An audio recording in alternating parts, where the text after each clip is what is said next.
Welcome to super notes. എല്ലാവർക്കും super നോട്ട്സിന്റെ ഒരു യൂട്യൂബ് സെക്ഷനിലേക്ക് സ്വാഗതം. ഇന്ന് വളരെ പ്രധാനപ്പെട്ട ഒരു കാര്യമാണ് നമ്മൾ ഡിസ്കസ് ചെയ്യാൻ പോകുന്നത്. ഫോഴ്സ് പരീക്ഷകളിലെ മെയിൻ ആയിട്ടുള്ള കറണ്ട് അഫേഴ്സ്. നമുക്കറിയാം, ഓരോ തസ്തികയുടെ സ്വഭാവത്തിനനുസരിച്ചും ഓരോ നോട്ടിഫിക്കേഷന്റെ സ്വഭാവത്തിനനുസരിച്ചും നമ്മൾ പഠിക്കുന്ന സബ്ജക്റ്റുകളിൽ മാറ്റം ഉണ്ടാകാറുണ്ട്, നമുക്ക് വരുന്ന ക്വസ്റ്റ്യൻസിൽ മാറ്റം ഉണ്ടാകാറുണ്ട്. ഈ മാറ്റത്തെ മനസ്സിലാക്കിക്കൊണ്ട്, ഈ സബ്ജക്റ്റിനെ മനസ്സിലാക്കിക്കൊണ്ട്, അല്ലെങ്കിൽ അതിലുള്ള സിലബസിനെ മനസ്സിലാക്കിക്കൊണ്ട് പഠിക്കുന്ന ഉദ്യോഗാർത്ഥികളാണ് എന്നും റാങ്ക് ലിസ്റ്റിൽ ഒന്നാമത് എത്തുന്നത്. അവരുടെ വിജയത്തിന്റെ രഹസ്യം പോലും ഇത് തന്നെയാണ്. നമ്മൾ ഇന്ന് ഡിസ്കസ് ചെയ്യാൻ പോകുന്നത് വളരെ ടഫ് ആയിട്ടുള്ള ഒരു മേഖലയാണെന്ന് നിങ്ങൾ വിചാരിക്കുന്ന കറണ്ട് അഫേഴ്സ്. പക്ഷേ വരുന്ന മേഖലകളെ, ഇമ്പോർട്ടന്റ് ആയിട്ടുള്ള മേഖലകളെ മനസ്സിലാക്കി പഠിച്ചു കഴിഞ്ഞാൽ വളരെ എളുപ്പമായിട്ട് മാറുന്ന കറണ്ട് അഫേഴ്സിനെ പറ്റി തന്നെയാണ് നമ്മൾ ഡിസ്കസ് ചെയ്യുന്നത്. അതും ഫോഴ്സ് പരീക്ഷകളിൽ ചോദിക്കുന്ന കറണ്ട് അഫേഴ്സ് മെയിൻ ആയിട്ട് ഏതൊക്കെ മേഖലയാണ് നമ്മൾ ഫോക്കസ് ചെയ്ത് പഠിക്കേണ്ടത് എന്നത് തന്നെയാണ് നമ്മുടെ ഇന്നത്തെ ടോപ്പിക് എന്ന് പറയുന്നത്. അതുകൊണ്ട് തന്നെ ഈ വീഡിയോയുടെ അവസാനം നിങ്ങൾക്ക് ഏതൊക്കെ മേഖലകളാണ് കറണ്ട് അഫേഴ്സിന്റെ ഭാഗത്തുനിന്ന് നിങ്ങൾ തീർത്തു പോകേണ്ടത്, ഇമ്പോർട്ടന്റ് ആയിട്ട് പഠിക്കേണ്ടത് എന്ന് നിങ്ങൾക്ക് മനസ്സിലാകുന്നതാണ്. അത് ഇനി വരുന്ന എക്സാമുകളിൽ നിങ്ങൾക്ക് ഏറ്റവും യൂസ്ഫുൾ ആകുമെന്ന് ഉറപ്പ് തന്നുകൊണ്ട് നമ്മുടെ വീഡിയോയിലേക്ക് കടക്കാം. ഏതൊക്കെ മേഖലകളാണ് കറണ്ട് അഫേഴ്സിൽ ഏറ്റവും ഹോട്ട് ടോപ്പിക് ആയിട്ട്, ഏറ്റവും പ്രധാനപ്പെട്ടതായിട്ട് നിങ്ങൾ മനസ്സിലാക്കി വെക്കേണ്ടതെന്ന് പറഞ്ഞു തരാം. അതേ രീതിയിൽ തന്നെ നിങ്ങളുടെ പഠനം മുന്നോട്ട് കൊണ്ടുപോയിക്കോളൂ. ആദ്യം നിങ്ങൾ നോക്കേണ്ടത് കൃതികളും കഥാപാത്രങ്ങളുമാണ്. ഉറപ്പായിട്ടും ആ ഭാഗത്തുനിന്ന് ഒരു ക്വസ്റ്റ്യൻസ് വരാം. കാരണം എങ്ങനെയാണ് അവിടുന്ന് ചോദിക്കുന്നതെന്ന് ചോദിച്ചാൽ, വിയോഗങ്ങളുമായിട്ട് ബന്ധപ്പെട്ട് ഇപ്പൊ MT വാസുദേവൻ നായരുടെ, അത് ഉറപ്പായിട്ടും അടുത്ത എക്സാമുകൾക്കൊക്കെ തന്നെ ചോദിക്കാവുന്ന ഒരു ഹോട്ട് ടോപ്പിക്കാണ്. കറണ്ട് അഫേഴ്സ് റിലേറ്റഡ് ആയിട്ടുള്ള ഹോട്ട് ടോപ്പിക്കാണ് MTയുടെ കൃതികളെയും കഥാപാത്രങ്ങളെയും പറ്റി നമ്മളോട് ചോദിക്കാം. അപ്പൊ സമീപ നാളുകളിലായിട്ട് ഏതെങ്കിലും വിയോഗങ്ങൾ നടന്നിട്ടുണ്ടെങ്കിൽ ഈ വിയോഗങ്ങളുമായിട്ട് ബന്ധപ്പെട്ട വ്യക്തികൾ, അത് സാഹിത്യ മേഖലയുമായിട്ട് ബന്ധപ്പെട്ട് നിൽക്കുന്ന വ്യക്തികളാണെങ്കിൽ ഉറപ്പായിട്ടും ആ ഭാഗത്ത് നിന്ന് കൃതികളും ആ കഥാപാത്രങ്ങളും എന്ന് പറയുന്ന മേഖലയിൽ അവിടുന്ന് ക്വസ്റ്റ്യൻസ് ഉണ്ടാകാം. അല്ലാതെയും കറണ്ട് അഫേഴ്സ് റിലേറ്റഡ് ആയിട്ട് സമ്മാനങ്ങൾ, നമ്മൾ സാഹിത്യ പുരസ്കാരങ്ങളൊക്കെ കൊടുക്കുമല്ലോ, അതുമായിട്ട് റിലേറ്റ് ചെയ്ത കൃതികളെയും കഥാപാത്രങ്ങളെയൊക്കെ മുൻനിർത്തിക്കൊണ്ട് ക്വസ്റ്റ്യൻസ് അവിടെ പ്രതീക്ഷിക്കാവുന്നതാണ്. ഇനി സ്പോർട്സ് റിലേറ്റഡ് ആയിട്ടുള്ള ക്വസ്റ്റ്യൻസ്, എന്തായാലും കറണ്ട് അഫേഴ്സിന്റെ ഭാഗം സ്പോർട്സ് എന്ന് പറയുന്ന ഭാഗം വളരെ ഇമ്പോർട്ടന്റ് ആയിട്ടുള്ളതാണ്. അവിടെ വേദികളെ കുറിച്ച് ചോദിക്കാം, മത്സരങ്ങളെ കുറിച്ച് ചോദിക്കാം, അതുപോലെ തന്നെ വിജയികളെ കുറിച്ച് ചോദിക്കാം, അല്ലെ, ഒളിമ്പിക്സിനെ കുറിച്ച് ചോദിക്കാം. ഈ കഴിഞ്ഞ 2024 പാരീസ് ഒളിമ്പിക്സിനെ പറ്റി ചോദ്യം വരും. ഏഷ്യ കപ്പിനെ കുറിച്ച് ചോദിക്കാം, ക്രിക്കറ്റ് എന്ന് പറയുന്ന മേഖലയെ മുൻനിർത്തിക്കൊണ്ട് ചോദിക്കാം, IPL ചോദിക്കാം. ഇങ്ങനെയുള്ള കാര്യങ്ങളൊക്കെ നമ്മുടെ കറണ്ട് അഫേഴ്സ് റിലേറ്റഡ് ആയിട്ട് സ്പോർട്സിന്റെ ഭാഗത്ത് ചോദിക്കാവുന്നതാണ്. ഓസ്ട്രേലിയൻ ഓപ്പൺസിനെ കുറിച്ചും US ഓപ്പൺസിനെ കുറിച്ചും അതുപോലെ തന്നെ വിംബിൾട്ടണിനെ കുറിച്ചൊക്കെ ക്വസ്റ്റ്യൻസ് സ്പോർട്സ് എന്ന മേഖലയിൽ ചോദ്യം വരുന്നതാണ്. അതുകൊണ്ട് തന്നെ സ്പോർട്സുമായിട്ട് റിലേറ്റ് ചെയ്ത വേദികൾ ചോദിക്കാം, മത്സരങ്ങൾ ചോദിക്കാം, അതിലെ വിജയികളെ ചോദിക്കാം. വളരെ ഇമ്പോർട്ടന്റ് ആയിട്ടുള്ളതാണ്. അതുപോലെ തന്നെ ISRO മിഷനുകളെ പറ്റി ചോദിക്കാം, ISROയുടെ മിഷനുകളെ പറ്റി, ബഹിരാകാശ ദൗത്യങ്ങളെ പറ്റി ചോദിക്കാം. ഈ കഴിഞ്ഞു പോയ ആക്സിയം 4 മിഷനെ കുറിച്ച് ചോദിക്കാം. അതുപോലെ തന്നെ ബഹിരാകാശ ദൗത്യങ്ങളിൽ ആക്സിയം 4 മിഷനെ കുറിച്ച് ചോദിക്കാം. അതുപോലെ തന്നെ ISROയുടെ മിഷൻസിനെ പറ്റി ചോദിക്കാം. പുതിയതായിട്ട് വന്നിരിക്കുന്ന ഗഗൻയാനെ കുറിച്ച് ചോദിക്കാം. ഇങ്ങനെ ബഹിരാകാശവുമായി റിലേറ്റ് ചെയ്യുന്ന കാര്യങ്ങളും നമ്മളോട് പരീക്ഷകളിൽ കറണ്ട് അഫേഴ്സ് റിലേറ്റഡ് ആയിട്ടുള്ള ചോദ്യങ്ങളായിട്ട് പരീക്ഷകളിൽ വരാൻ സാധ്യതയുള്ളതാണ്. അതുപോലെ ഇനി ഇമ്പോർട്ടന്റ് ആയിട്ടുള്ള കറണ്ട് അഫേഴ്സിൽ ഇമ്പോർട്ടന്റ് ആയിട്ടുള്ളതാണ് ദിനങ്ങളും പ്രമേയങ്ങളും എന്ന് പറയുന്നത്. വളരെ വളരെ ഇമ്പോർട്ടന്റ് ആണ്. കാരണം ഓരോ ദിവസവും സെപ്റ്റംബർ 16 ഓസോൺ ദിനം, അതിന്റെ പ്രമേയം ചോദിക്കാം. സെപ്റ്റംബർ 15 എഞ്ചിനീയേഴ്സ് ഡേ, അതിന്റെ പ്രമേയം ചോദിക്കാം. ഇങ്ങനെയുള്ള ദിനങ്ങളും പ്രമേയങ്ങളും നമുക്ക് വളരെ പ്രധാനപ്പെട്ടതാണ്. ജലദിനം, അതുപോലെ തന്നെ വനദിനം, ഇങ്ങനെയുള്ള ദിനങ്ങളും അതുമായിട്ട് ബന്ധപ്പെട്ട ഓരോ വർഷവും അതിന്റെ പ്രമേയങ്ങളും വളരെ ഇമ്പോർട്ടന്റ് ആയിട്ടുള്ളതാണ്. അപ്പൊ ദിനങ്ങളും പ്രമേയങ്ങളും എന്ന് പറയുന്ന ഭാഗത്തും കറണ്ട് അഫേഴ്സുമായിട്ട് റിലേറ്റ് ചെയ്യുന്ന ഒരു ഹോട്ട് ടോപ്പിക്കാണ്. വളരെ ചോദ്യങ്ങൾ ഈ ഭാഗത്തുനിന്ന് വരുന്നതാണ്. നിരന്തരം ചോദ്യങ്ങൾ വന്നുകൊണ്ടിരിക്കുന്ന ഒരു മേഖലയാണ്. ഇനി അടുത്ത നോക്കിക്കഴിഞ്ഞാൽ സാഹിത്യ അവാർഡുകൾ നമുക്ക് ചോദിക്കാൻ പറ്റുന്ന ഒരു മേഖലയാണ്. സാഹിത്യ അവാർഡുകൾ എന്ന് പറയുന്നത് എഴുത്തച്ഛൻ അവാർഡ് ചോദിക്കാം, കേന്ദ്ര സാഹിത്യ അക്കാദമി അവാർഡ് ചോദിക്കാം. അതുപോലെ തന്നെ നമ്മളോട് വള്ളത്തോൾ അവാർഡ്, വയലാർ അവാർഡ്, ഇതുപോലെയുള്ള സാഹിത്യ അവാർഡുകൾ ഇമ്പോർട്ടന്റ് ആയിട്ടുള്ള ഒരു മേഖലയാണ്. വള്ളത്തോള്, വയലാർ, അതുപോലെ തന്നെ മാതൃഭൂമി സാഹിത്യ അവാർഡ്, ഇങ്ങനെയുള്ള സാഹിത്യ അവാർഡുകളുടെ ഭാഗത്തുനിന്നും നിങ്ങളോട് ക്വസ്റ്റ്യൻസ് ഉറപ്പായിട്ടും ചോദിക്കാൻ പറ്റുന്ന മേഖലയാണ്. സ്റ്റേറ്റ് ഫിലിം അവാർഡ് പോലെയുള്ള അവാർഡുകൾ ചോദിക്കാം, ഓസ്കാർ അവാർഡ് ചോദിക്കാം, അതുപോലെ തന്നെ state film award, criticise award ചോദിക്കാം. ഇങ്ങനെയുള്ള അവാർഡുകളും ഫിലിം അവാർഡ് പോലെയുള്ള അവാർഡുകളും കറണ്ട് അഫേഴ്സിന്റെ ഭാഗത്തു നിന്നുള്ള ഹോട്ട് ടോപ്പിക്കുകളാണ് ചോദിക്കാൻ ചോദിക്കാൻ സാധ്യതയുള്ളതാണ്. അതുപോലെ ഞാൻ നേരത്തെ പറഞ്ഞ പോലെ തന്നെ വിയോഗങ്ങൾ ചോദിക്കാം അല്ലെ. ഇപ്പൊ MT യെ കുറിച്ചുള്ളത് ഇനി വരുന്ന എക്സാമുകൾക്കൊക്കെ ഇമ്പോർട്ടന്റ് ആയിട്ട് ചോദിക്കാൻ പറ്റുന്നതാണ്. MT യെ കുറിച്ചുള്ളത് ഓരോ ദിനങ്ങളിലായിട്ടുള്ള വിയോഗങ്ങൾ, പ്രധാനപ്പെട്ട ആളുകളുടെ വിയോഗങ്ങളെ കുറിച്ച് നമ്മളോട് കറണ്ട് അഫയേഴ്സ് റിലേറ്റഡ് ആയിട്ടും അവരുടെ നൽകിയ സംഭാവനകളെ കുറിച്ചും, ഏറ്റവും മെയിൻ ആയിട്ട് വിയോഗങ്ങളും അവർ നൽകിയിട്ടുള്ള സംഭാവനകളും അതിനെക്കുറിച്ചായിരിക്കും മെയിൻ ആയിട്ട് ക്വസ്റ്റ്യൻസ് വരുന്നത്. അപ്പൊ പ്രധാനപ്പെട്ട വ്യക്തികളുടെ വിയോഗങ്ങൾ ഓർത്തു വെക്കുക, അത് ഇമ്പോർട്ടന്റ് ആണ്. ഇനി വന്നു കഴിഞ്ഞാൽ കേരള മന്ത്രിസഭയെ കുറിച്ച് ചോദിക്കാം, കേന്ദ്ര മന്ത്രിസഭയെ കുറിച്ചും ചോദിക്കാം. കേരള മന്ത്രിസഭയെ കുറിച്ചും കേന്ദ്ര മന്ത്രിസഭയെ കുറിച്ച് ചോദിക്കാം. മന്ത്രിമാരെ കുറിച്ചും മന്ത്രിമാര് കൈകാര്യം ചെയ്യുന്ന വകുപ്പുകളെ കുറിച്ച് ചോദിക്കാം. ഇതും എന്താണ്, നേരത്തെയൊക്കെ കറണ്ട് അഫയേഴ്സ് റിലേറ്റഡ് ആയിട്ട് ക്വസ്റ്റ്യൻസ് വന്നിട്ടുള്ള ഒരു മേഖലയാണ്. അതുകൊണ്ട് തന്നെ ഇനിയും ക്വസ്റ്റ്യൻസ് വരാൻ സാധ്യതയുള്ള ഒരു മേഖലയാണ് കേരള മന്ത്രിമാരെ കുറിച്ചും. അതായത് മന്ത്രിസഭയെ കുറിച്ചും മന്ത്രിമാരെ കുറിച്ചും അവർ കൈകാര്യം ചെയ്യുന്ന വകുപ്പുകളെ കുറിച്ചും അത് കേരളത്തിന്റെ ഭാഗത്തുനിന്നും കേന്ദ്രത്തിന്റെ ഭാഗത്തുനിന്നും ക്വസ്റ്റ്യൻസ് വരാവുന്നതാണ്. ഇനി അതുപോലെ തന്നെ ഉച്ചകോടികളും വേദികളും, ഉച്ചകോടിയും വേദിയുമായിട്ട് റിലേറ്റ് ചെയ്ത ക്വസ്റ്റ്യൻസും നമുക്ക് പ്രതീക്ഷിക്കാവുന്നതാണ്. അപ്പോൾ ഓരോ ഉച്ചകോടി നടക്കുന്നത് എവിടെയാണ്, അതിന് വേദിയാകുന്നത് എവിടെയാണ്, ഇതും നമ്മളോട് ചോദിക്കാൻ സാധ്യതയുള്ളതാണ്. ഇനി സൂചികകൾ ചോദിക്കാം, ഇൻഡെക്സ് ചോദിക്കാം അല്ലെ. ഹാപ്പിയസ് ഇൻഡെക്സ്, അതുപോലെ തന്നെ പീസ് ഇൻഡെക്സ്, സമാധാന സൂചിക, അതുപോലെ തന്നെയുള്ള ഇൻഡെക്സുകൾ നമ്മളോട് സാധ്യത കൂടുതലുള്ള ക്വസ്റ്റ്യൻസ് ആണ്. കാരണം ഇൻഡെക്സിൽ പൊതുവെ എന്താണ് ചോദിക്കാൻ സാധ്യതയുള്ളത്, ഇന്ത്യയുടെ സ്ഥാനമാണ് ചോദിക്കാൻ സാധ്യതയുള്ളത്. സന്തോഷ സൂചികയിൽ, ആഗോള സന്തോഷ സൂചികയിൽ ഇന്ത്യയുടെ സ്ഥാനം എത്രയാണ്, സമാധാന സൂചികയിൽ ഇന്ത്യയുടെ സ്ഥാനം എത്രയാണ്, ഹെല്ലി പാസ്പോർട്ട് ഇൻഡെക്സിൽ ഇന്ത്യയുടെ സ്ഥാനം എത്രയാണ്, ഇങ്ങനെയുള്ള ഇന്ത്യയുടെ സ്ഥാനവും ഇനി ഫസ്റ്റ് നിൽക്കുന്നത്, ഏറ്റവും മുന്നിൽ നിൽക്കുന്ന രാജ്യം ഏതാണ്, ഇങ്ങനെയുള്ള ക്വസ്റ്റ്യൻസ് ആയിരിക്കും ഭൂരിഭാഗം നമ്മളോട് ചോദിക്കാൻ പോകുന്നത്. അപ്പം ഇപ്പോൾ ഒരു പീസ് ഇൻഡെക്സ് എടുക്കുകയാണെങ്കിൽ, സമാധാന സൂചിക എടുക്കുകയാണെങ്കിൽ അതിൽ 1ാം സ്ഥാനത്ത് നിൽക്കുന്ന രാജ്യത്തെ പഠിച്ചു വെക്കുക. കൂടെ എന്ത് പഠിച്ചു വെക്കുക, ഇന്ത്യയുടെ സ്ഥാനവും പഠിച്ചു വെക്കുക. മെയിൻ ആയിട്ട് ഇന്ത്യയുടെ സ്ഥാനമായിരിക്കും ചോദിക്കാൻ വരുന്നത്. ഇനി അതുപോലെ തന്നെ ഇൻഡെക്സ് പഠിക്കുമ്പോൾ ഏറ്റവും മുന്നിലുള്ള രാജ്യത്തെ കൂടി നിങ്ങൾ മനസ്സിലാക്കി വെക്കുക. ഇനി വേദികൾ പൊതുവെ ചോദിക്കുക അല്ലെ. അത് ഉച്ചകോടിയുടെ വേദികളാകണമെന്നില്ല, ദിനങ്ങളും പ്രമേയങ്ങളുമായിട്ട് ബന്ധപ്പെട്ട ഓരോ ദിനാചരണവുമായിട്ട് ബന്ധപ്പെട്ടുള്ള വേദികൾ ഉണ്ടാവും. ആ വേദികളും എന്താണ് നമ്മളോട് ചോദിക്കാവുന്നതാണ്. ഇപ്പൊ നമ്മൾ നേരത്തെ പറഞ്ഞ പോലെ തന്നെ പരിസ്ഥിതി ദിനത്തിന് ആതിഥേയത്വം വഹിച്ചത് എവിടെയാണെന്ന് ചോദിക്കാൻ, ഇങ്ങനെ ആതിഥേയത്വം വഹിക്കുന്ന സ്ഥലങ്ങളും ഒക്കെ എന്താണ് വേദികളുടെ കൂട്ടത്തിൽ വരുന്നതാണ്. ഇത് നമുക്ക് ചോദിക്കാം. പിന്നെ സ്പോർട്സ് റിലേറ്റഡ് ആയിട്ടുള്ള വേദികളും നിങ്ങൾ പഠിച്ചു വെക്കുക, വേദികൾ ഇമ്പോർട്ടന്റ് ആണ്. അടുത്തത് സാമ്പത്തിക രംഗം, കേരള സാമ്പത്തിക രംഗം ചോദിക്കുക അല്ലെ. സാമ്പത്തിക രംഗവുമായിട്ട് ബന്ധപ്പെട്ട കേരളത്തിലെ ബജറ്റ് കാര്യങ്ങളുമായിട്ട് ബന്ധപ്പെട്ട ക്വസ്റ്റ്യൻസും കറണ്ട് അഫയേഴ്സ് റിലേറ്റഡ് ആയിട്ട് വരുന്നതാണ്.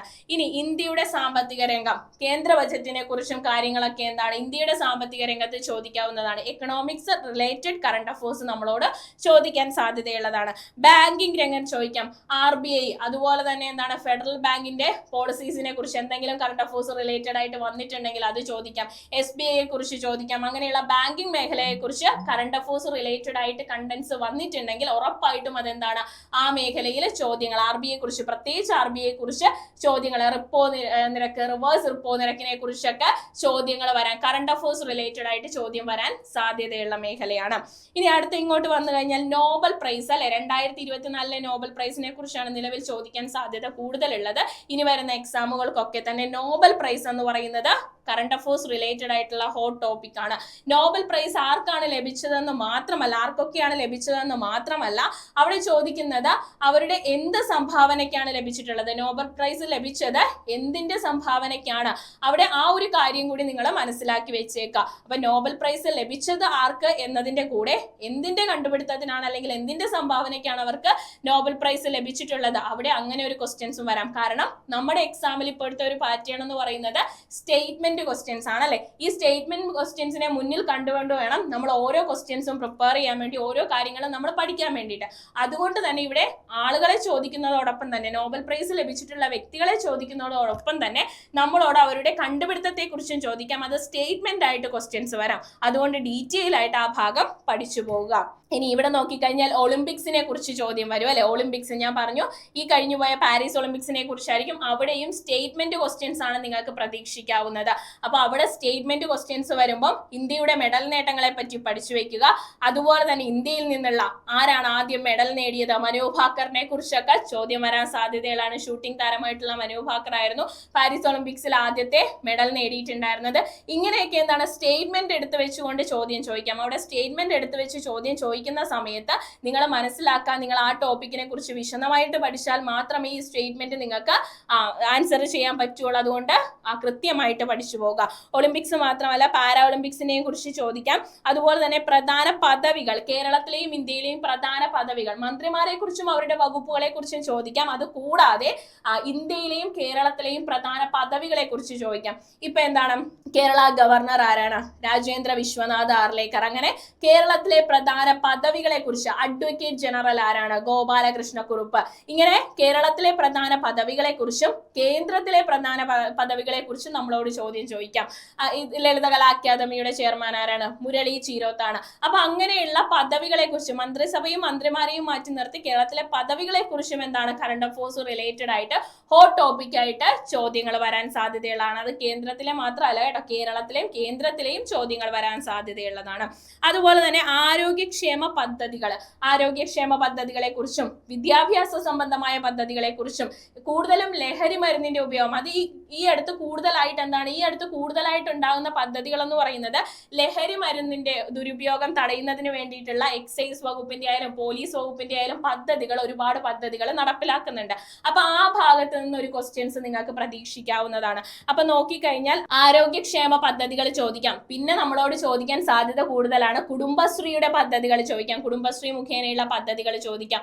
അതുപോലെ തന്നെ എക്സൈസ് വകുപ്പ്, പോലീസ് വകുപ്പ് നടപ്പിലാക്കുന്ന പദ്ധതികൾ, സർക്കാർ പദ്ധതികൾ, സാമൂഹിക പദ്ധതികളൊക്കെ എന്താണ് ഈ പദ്ധതികളുടെ വിഭാഗത്തിൽ നമ്മളോട് ചോദിക്കാൻ. വിദ്യാഭ്യാസപരമായിട്ടും ആരോഗ്യപരമായിട്ടും ലഹരി വിരുദ്ധമായിട്ടും ഒക്കെയുള്ള പദ്ധതികൾ ഈ അടുത്തൊക്കെ ഒരുപാട് പദ്ധതികൾ വന്നിട്ടുണ്ട്. ഈ പദ്ധതികളെ കുറിച്ചും എന്താണ് നമ്മളോട് കറണ്ട് അഫയേഴ്സ് റിലേറ്റഡ് ആയിട്ടുള്ള ഹോട്ട് ടോപ്പിക്കിൽ ചോദിക്കാൻ കഴിയുന്നതാണ്.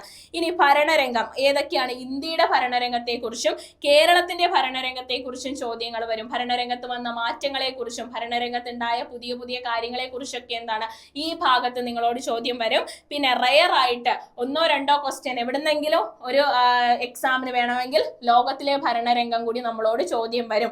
അപ്പോൾ അതുകൊണ്ട് അത് കൃത്യമായിട്ട് നോട്ട് ചെയ്ത് വെക്കുക. ഇപ്പൊ നോക്കിക്കഴിഞ്ഞാൽ ജെൻസി പ്രക്ഷോഭം ഭരണരംഗവുമായിട്ട് ബന്ധപ്പെട്ടതാണ് അല്ലെ, നേപ്പാളിന്റെ ഭരണരംഗവുമായിട്ട് ബന്ധപ്പെട്ട ഒരു പ്രതിഷേധമായിരുന്നു ജെൻസി പ്രതിഷേധം എന്ന് പറയുന്നത്. അപ്പൊ ആ ഭാഗത്തു നിന്നൊക്കെ അങ്ങനെ കറണ്ട് അഫയേഴ്സ് റിലേറ്റഡ് ആയിട്ട് വരുന്ന ഹോട്ട് ടോപ്പിക്കുകളുണ്ട്. നമ്മൾ പഠിക്കുന്ന സമയങ്ങളിൽ ഡെയിലി കറണ്ട് അഫയേഴ്സ് ഒക്കെ നമ്മൾ കാണുന്ന സമയത്ത് കറണ്ട് അഫയേഴ്സ് റിലേറ്റഡ് ആയിട്ട് വരുന്ന കുറച്ച് ഹോട്ട് ടോപ്പിക്കുകളുണ്ട്. ഈ ഹോട്ട് ടോപ്പിക്കുകളിൽ നിന്ന് ക്വസ്റ്റ്യൻസ് വരും. അതാണ് മെയിൻ ആയിട്ട് ഇത്രയും കാര്യങ്ങളെങ്കിലും നമ്മുടെ ഫോഴ്സ് എക്സാം, മെയിൻ ആയിട്ട് ഫോഴ്സ് എക്സാം എഴുതുന്നവരുണ്ടെങ്കിലും അല്ലാതെ മറ്റ് എക്സാമുകൾക്ക് എഴുതുന്നവർക്കും കറണ്ട് അഫയേഴ്സ് എന്ന് പറയുന്നത് ഒഴിച്ചുകൂടാൻ പറ്റാത്തൊരു മേഖലയാണ്. അതുകൊണ്ട് തന്നെ മാക്സിമം ഇത്തരത്തിലുള്ള ഹോട്ട് ടോപ്പിക്കുകൾ നിങ്ങൾ മാക്സിമം കവർ ചെയ്യാന്ന് പറയുന്നതാണ് ഏറ്റവും ബെറ്റർ ആയിട്ടുള്ള കാര്യം. കാരണം എന്ന് പറയുന്നത് ഈ മേഖലയിൽ നിന്ന് നിരന്തരം ക്വസ്റ്റ്യൻസ് വരുന്നതാണ്. ഈ മേഖല പഠിക്കുന്നതിലൂടെ കറണ്ട് അഫയേഴ്സിന്റെ ഒരു വലിയ ശതമാനം നിങ്ങൾ കവർ ചെയ്ത് കഴിയുന്നതാണ്. കറണ്ട് അഫയേഴ്സ് എന്ന് പറയുന്നത് വലിയൊരു മേഖലയാണ് അല്ലെ, കറണ്ട് അഫയേഴ്സ് എന്ന് പറയുന്നത് വലിയ വൈഡ് ആയിട്ട് കിടക്കുന്ന ഒരു മേഖലയാണ്. അതുകൊണ്ട് തന്നെ കറണ്ട് അഫയേഴ്സിന്റെ മാർക്കുകൾ ഒരു 80-85% ഈ ഒരു ഹോട്ട് ടോപ്പിക്ക് പഠിക്കുന്നതിലൂടെ നിങ്ങൾക്ക് കവർ ചെയ്യാൻ പറ്റുന്നതാണ്. പിന്നെ ഡെയിലിയുള്ള കറണ്ട് അഫയേഴ്സുകൾ അപ്ഡേറ്റ് ചെയ്ത് പോയി കഴിഞ്ഞാൽ അവിടെയും നിങ്ങൾക്ക് ക്ലിയർ ആകുന്നതാണ്. ഇനി നമ്മൾ നോക്കിക്കഴിഞ്ഞാൽ വന്നിരിക്കുന്ന ഏറ്റവും മെയിൻ ആയിട്ടുള്ള ഒരു നോട്ടിഫിക്കേഷൻ ആണ് ബീറ്റ് ഫോറസ്റ്റ് ഓഫീസർ എന്ന് പറയുന്നത്. അപ്പൊ നമ്മൾ പഠിച്ചു കറണ്ട് അഫയേഴ്സ് എങ്ങനെയാണ് പഠിക്കേണ്ടത്, ഏതൊക്കെ ഹോട്ട് ടോപ്പിക്കുകളാണ് നമ്മൾ പഠിക്കേണ്ടതെന്ന് പറഞ്ഞു. ഇവിടെയും ബീറ്റ് ഫോറസ്റ്റ് ഓഫീസറിനും കറണ്ട് അഫയേഴ്സിൽ നിന്ന് വരുന്ന മാർക്ക് 10 മാർക്കാണ് നമുക്ക് സ്കോർ ചെയ്യാവുന്നത്. നിസ്സാര മാർക്കല്ല, 10 മാർക്കാണ് ഇവിടെ നമുക്ക് സ്കോർ ചെയ്യാൻ വരുന്നത്. അതുകൊണ്ട് തന്നെ ഇത്തരത്തിലാണ് നമ്മുടെ സൂപ്പർ നോട്ട്സിന്റെ സ്റ്റഡീസും കാര്യങ്ങളും നമ്മൾ മുന്നോട്ട് കൊണ്ടുപോകുന്നത്. ഏതൊക്കെ ഹോട്ട് ടോപ്പിക്കുകളാണ് നമ്മൾ പഠിക്കേണ്ടത്, ഇത് കറണ്ട് അഫയേഴ്സ് മാത്രമല്ലടാ, മറ്റ് സബ്ജക്റ്റുകളിൽ നിന്നും ഇത്തരത്തിൽ നമ്മൾ ഏതൊക്കെ ഹോട്ട് ടോപ്പിക്കുകളാണ് നമ്മൾ ആദ്യം പഠിച്ചു തീർക്കേണ്ടതെന്ന് നമ്മൾ ഡിസൈൻ ചെയ്തിട്ടുണ്ട്. അതിന്റെ ഒരു രീതിയിലായിരിക്കും നമ്മുടെ ക്ലാസ്സുകൾ മുന്നോട്ട് കൊണ്ടുപോകുന്നത്. അപ്പോൾ ഓരോ ജോലിയുടെ സ്വഭാവത്തിനനുസരിച്ചും ആ നോട്ടിഫിക്കേഷനുമായിട്ട് ബന്ധപ്പെട്ട് പ്രീവിയസ് ഇയറിൽ ചോദിച്ചിട്ടുള്ള ചോദ്യങ്ങൾ, ആ എക്സാമിന് പ്രീവിയസ് ഇയറിൽ നമ്മൾ ഏതൊക്കെ മേഖലയിൽ നിന്നാണ് ഏറ്റവും കൂടുതൽ ക്വസ്റ്റ്യൻസ് വന്നിട്ടുള്ളത്, ഈ മേഖലകളൊക്കെ നമ്മൾ മനസ്സിലാക്കിക്കൊണ്ട് ആണ് നമ്മുടെ ബാച്ച് ഡിസൈൻ ചെയ്തിരിക്കുന്നത്. അങ്ങനെയാണ് നമ്മുടെ സ്റ്റഡി പ്ലാൻ മുന്നോട്ട് പോകുന്നത്. അത് കറണ്ട് അഫയേഴ്സ് മാത്രമല്ല, എല്ലാ സബ്ജക്റ്റുകളും നമ്മൾ അങ്ങനെ തന്നെയാണ് കവർ ചെയ്യുന്നത്. ഇപ്പൊ ഹിസ്റ്ററി ആയിക്കോട്ടെ, ജോഗ്രഫി ആയിക്കോട്ടെ, ഏത് മേഖലയിൽ നിന്നാണ് ഏറ്റവും കൂടുതൽ ചോദ്യങ്ങൾ, ഇപ്പൊ ഹിസ്റ്ററി എടുത്തു വെച്ചു കഴിഞ്ഞാൽ ഹിസ്റ്ററിയിൽ നിന്ന് ഏത് മേഖലയിൽ നിന്നാണ് ഏറ്റവും കൂടുതൽ ചോദ്യം വന്നിരിക്കുന്നത്, ആ മേഖലയ്ക്ക് കൂടുതൽ പ്രാധാന്യം കൊടുത്തുകൊണ്ട്, അതുപോലെ തന്നെ ഹിസ്റ്ററിയിൽ നിന്ന് പ്രീവിയസ് ഇയറിൽ ഈ എക്സാമിന് ഏതൊക്കെ മേഖലകളിൽ നിന്ന് എത്രയൊക്കെ ക്വസ്റ്റ്യൻസ് വന്നിട്ടുണ്ട്, അങ്ങനെ ക്വസ്റ്റ്യൻസിന്റെ, അതായത് ആ എക്സാമിന്റെ സ്വഭാവത്തെയും ആ ക്വസ്റ്റ്യൻ വരുന്ന ആ ഒരു മോഡലിനെ ഒക്കെ മനസ്സിലാക്കിക്കൊണ്ടാണ് നമ്മുടെ സ്റ്റഡി പ്ലാൻ നമ്മൾ അറേഞ്ച് ചെയ്തിരിക്കുന്നത്. ഇത്തരത്തിൽ കൃത്യമായിട്ടുള്ള സ്റ്റഡി പ്ലാനോടുകൂടി, കൃത്യമായി അറേഞ്ച് ചെയ്ത ഒരു സ്റ്റഡി പ്ലാനോട് കൂടി പോകുന്ന ബാച്ചാണ് നമ്മുടെ കാന്താര ബാച്ച് എന്ന് പറയുന്നത്. ബീറ്റ് ഫോറസ്റ്റ് ഓഫീസറിന് വേണ്ടിയിട്ടുള്ള നമ്മുടെ കാന്താര ബാച്ച് ഈ വർഷത്തെ ഈ നോട്ടിഫിക്കേഷൻ നമ്മൾ നേടിയെടുക്കും എന്ന് പറയുന്ന ദൃഢപ്രതിജ്ഞയോടെ നമ്മൾ കൃത്യമായ സ്റ്റഡി പ്ലാനോട് കൂടി പ്രിന്റബിൾ PDF നോട്ടുകൾ പ്രൊവൈഡ് ചെയ്തുകൊണ്ട്, അത് കൂടാതെ ലൈവ് ക്ലാസ്സുകളും അതുപോലെ തന്നെ റെക്കോർഡഡ് ക്ലാസ്സുകളും ഉൾപ്പെടെ ചേർത്തുകൊണ്ട് ടെസ്റ്റ് സീരീസ്, അതായത് പ്രീവിയസ് ഇയറിലെ ക്വസ്റ്റ്യൻസിനെ അടിസ്ഥാനപ്പെടുത്തിയുള്ള ടെസ്റ്റ് സീരീസും ഇനി എക്സ്പെക്ട് ചെയ്യാവുന്ന ക്വസ്റ്റ്യൻസിനെ അടിസ്ഥാനപ്പെടുത്തിയിട്ടുള്ള ടെസ്റ്റ് സീരീസ് എല്ലാം കൂടി ഉൾപ്പെടുത്തിക്കൊണ്ടുള്ള നമ്മുടെ ബാച്ചാണ് ബീറ്റ് ഫോറസ്റ്റ് ഓഫീസർക്ക് വേണ്ടിയുള്ള നമ്മുടെ ബാച്ചാണ് കാന്താര ബാച്ച് എന്ന് പറയുന്നത്.